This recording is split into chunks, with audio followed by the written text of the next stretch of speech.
안녕하십니까? 인생의 복잡한 문제들을 말씀으로 단칼에 해결해주는 김종근 목사의 쾌도 남마입니다.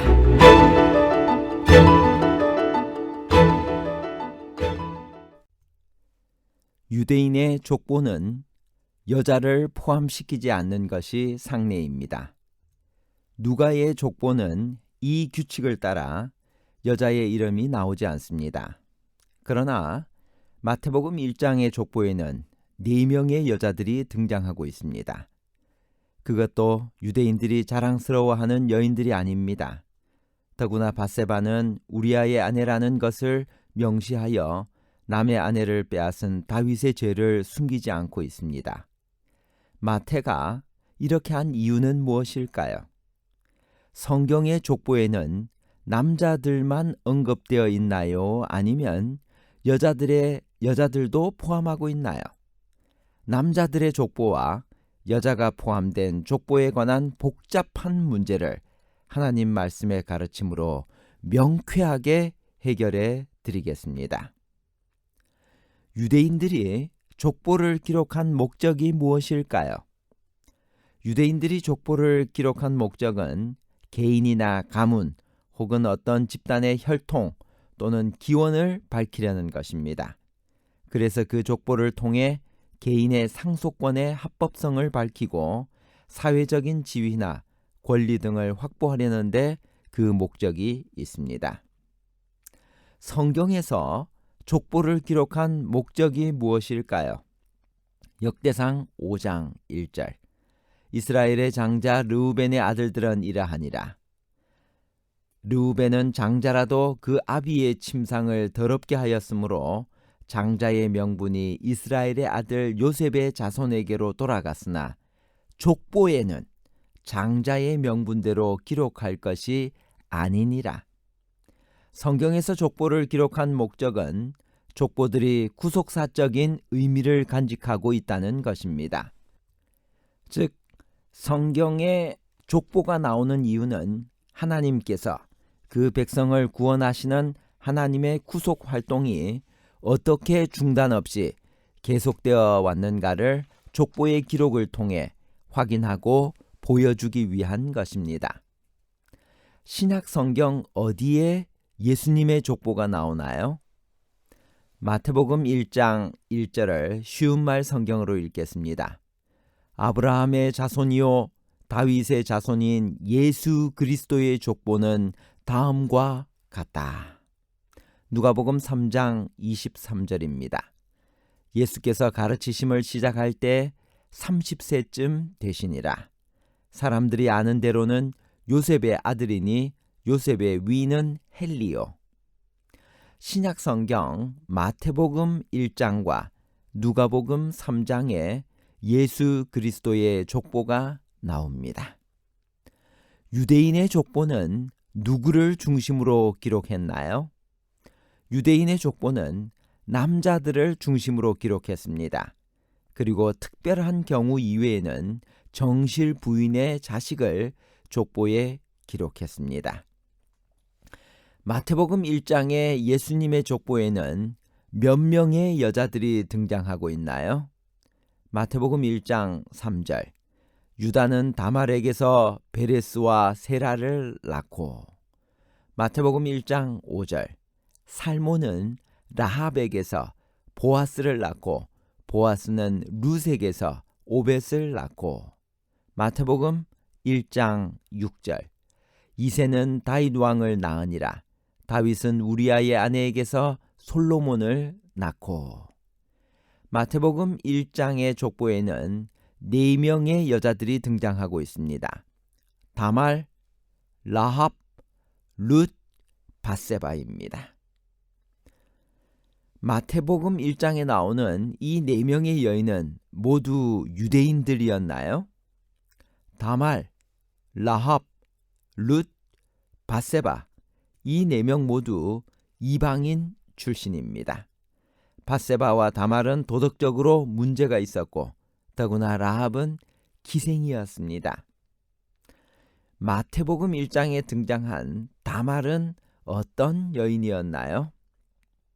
창세기 38장 6절 유다가 장자 엘을 위하여 아내를 데려오니 그의 이름은 다말이더라. 다말은 종려나무란 뜻입니다. 그녀는 유다의 장자인 엘의 아내였습니다. 가나안 여자였습니다. 엘이 자식 없이 죽자 형사 취수제에 따라 시동생 오난의 아내가 되었으나 오난 역시 죽고 막내 시동생 셀라는 미성년자라 결국 고향으로 돌아갔습니다. 그 후 셀라가 장성하여도 시부 유다가 약속을 어기고 셀라와의 혼인을 기피하자 시아버지 유다를 속여 그를 통해 쌍둥이 베레스와 세라를 낳았습니다. 족보에는 다윗과 그리스도의 조상으로 기록되어 있습니다. 마태복음 1장에 등장하는 라합은 어떤 여인이었나요?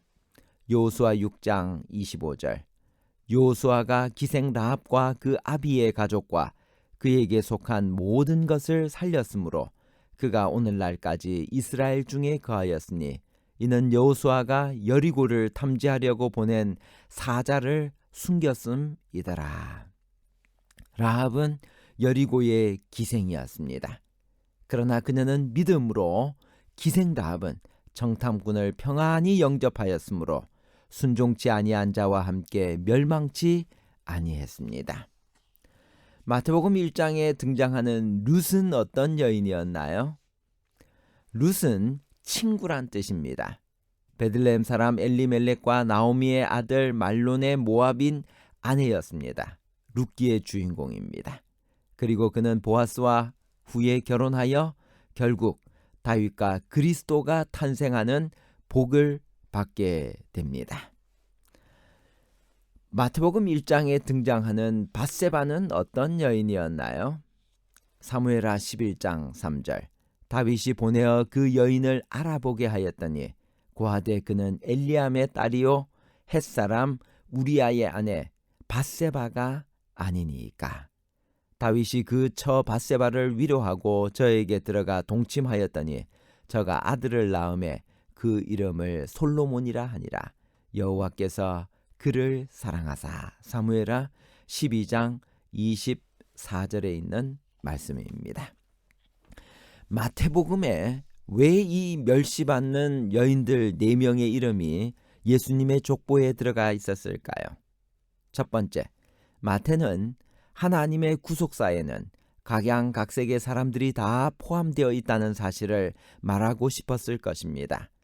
믿음의 영웅이나 의로운 사람들도 있는 반면에 사악한 사람들도 있고 라합이나 다말처럼 수치스러운 과거를 가진 여인들도 포함되어 있습니다. 그러나 하나님의 구속사는 인간의 약함이나 악함에 제한받지 않고 인간의 실패까지도 하나님의 뜻을 이루는 데 사용되고 있습니다. 둘째, 그리스도를 통해 성취된 하나님의 구속사에는 유대인과 이방인의 차별뿐만 아니라 남녀의 차별도 사라졌다는 점을 마태는 부각시키고 싶었습니다. 셋째, 하나님의 아들 예수 그리스도도 인간의 죄로 얼룩진 가계에서 태어나셨습니다.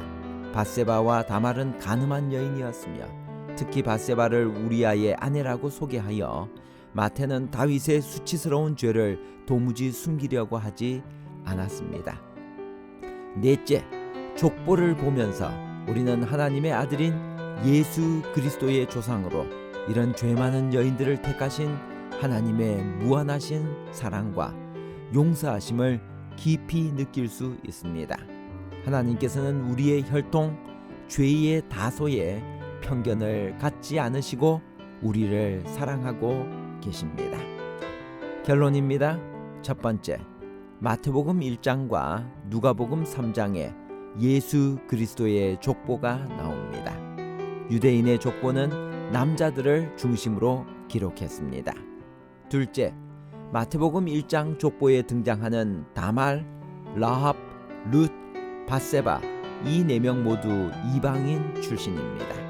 이것은 유대인들의 배타성에 대한 책망을 암시하며 예수는 유대인뿐만 아니라 이방인에게도 속한다는 사실에 대한 무언의 인정입니다. 셋째, 예수 그리스도의 족보에 예외적으로 여인들을 포함시키므로 마태는 하나님의 끝없는 사랑을 드러내고 있습니다. 영적으로 우리는 이방인들입니다. 그러나 예수님의 은혜로 말미암아 우리 모두가 이렇게 구원받게 된 것을 감사하며 멸시받은 여인들을 사랑하셨던 그 예수님의 사랑을 느끼는 하루가 되기를 바랍니다.